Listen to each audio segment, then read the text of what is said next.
সম্প্রতি বিশ্বের বড় কয়েকটি বিমানবন্দরে সাইবার হামলার ঘটনা ঘটেছে।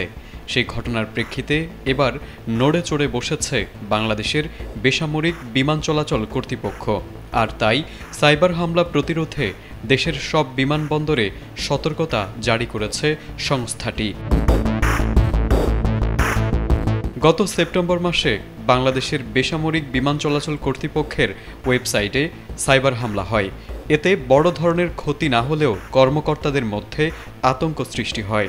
তাই এভিয়েশন ও সংশ্লিষ্ট গোয়েন্দাদের পরামর্শে বিমানবন্দরগুলোকে 10টি বিশেষ নির্দেশনা দেওয়া হয়েছে।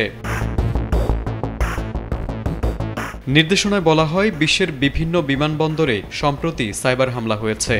তাই বাংলাদেশে বিমান পরিবহন কার্যক্রম সচল রাখতে সবাইকে সতর্ক থাকতে হবে। এর জন্য বিশেষ নির্দেশনা জারি করা হয়েছে।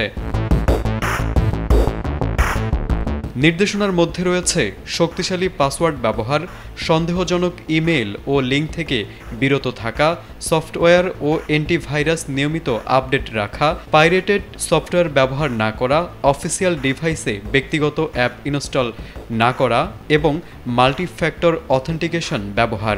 এছাড়া নির্দেশনায় আরও বলা হয়েছে, কোনো সাইবার নিরাপত্তা সংক্রান্ত সমস্যা দেখা দিলে তাৎক্ষণিকভাবে বেবিচকের জাতীয় সাইবার ইনসিডেন্ট রেসপন্স টিমকে অবহিত করতে হবে।